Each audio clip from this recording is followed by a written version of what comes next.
kararating ko lang. Punta tayo na. Interview ko tayo dyan.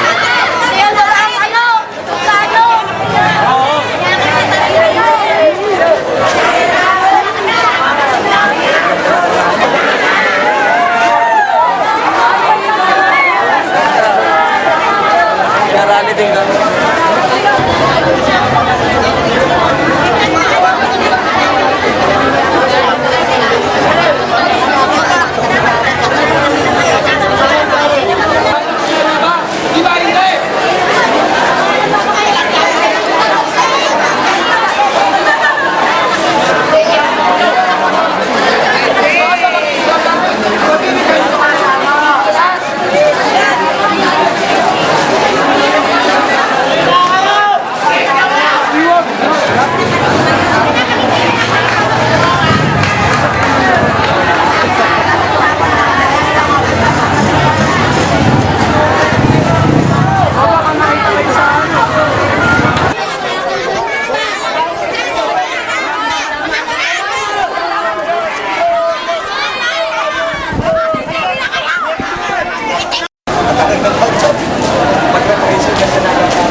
Certificate pa lang, dinadaya na.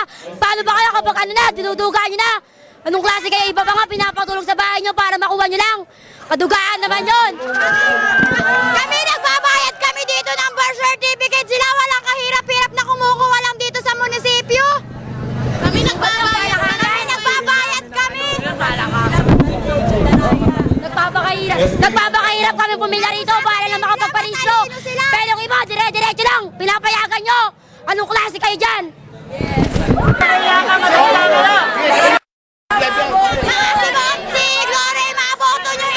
Mga kabataan po dapat, hindi mga matatanda. Bawal na kayo kailan din yung matatanda.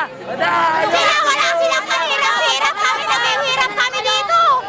Mga wala kayo. 1:30 pa lang nakapila niya. Madaling araw pa lang nakapila kami. Tapos nasisingit sila dito. Hindi na pero dito sa dito. Kabataan, hindi kayo dyan.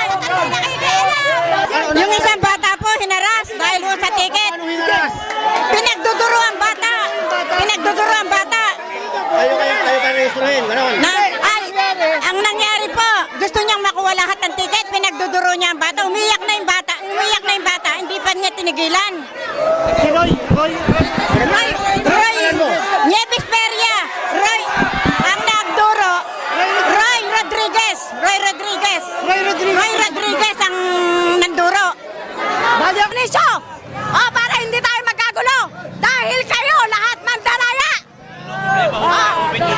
Kay Obed Dionisio, nagpapasok siya ng mga butante ni Gloria. Gloria Roman, hindi siya po pwede sa Comelec. Mga government. Ayan, isa yan, walang na. Wala? Tinataas nyo na, walang bayad, kami nagbabayad. Gano'n kayo kalakas? Kami mahirap, walang karapatan.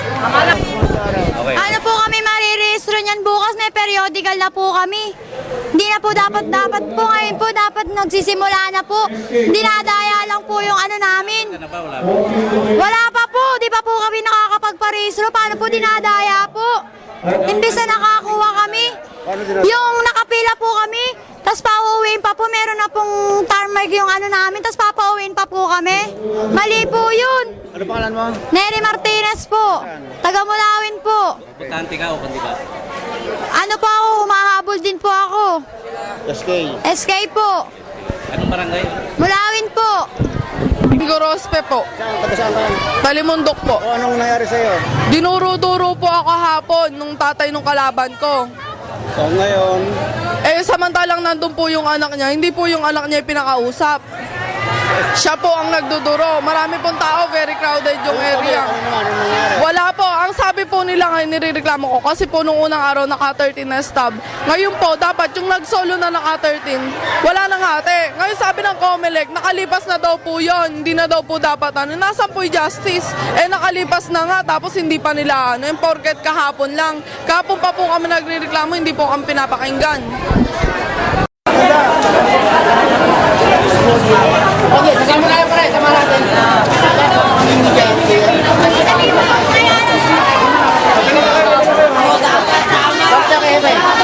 Ayun, may sikip.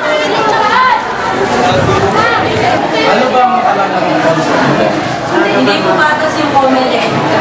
Bakit po? Kasi po, di ba po 400? Sila po, 11 po ang napaparegister nila. Kahit walang number, tuloy-tuloy lang po doon. Dahil may nagreklamo daw sa kanila, hindi na ano yung iba. Kaya lang pinipilay ko first come first serve na yun. May mga numbers. Ngayon, pag magka-numbers na sila, wala na sila mga members. So, ibig sabihin, natawag ka sa number mo, wala sila. Yung nangyari gano'n. Ginawa nila kasi kaya yung nag-gas nila yun, tatawagin nila yung number na yun. Wala. Priority na lang yung iba. Ngayon, mabalik yung isa, yung may number, pero siya magreklamo siya po kasi natin na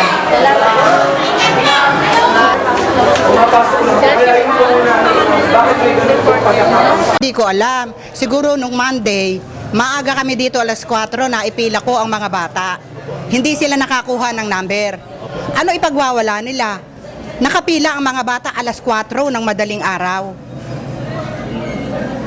By the number, bawat bata ang may binibigay. Ang nagbibigay si Ma'am Ruchi. May age daw po yung mga kaibigan ng mga taga yung munisipyo. O hindi totoo yan. Hindi totoo yan. Hindi totoo.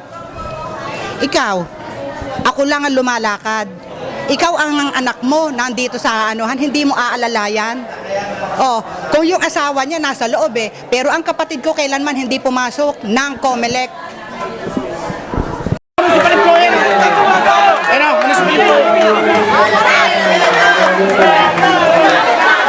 Ngayon kayo magsalita!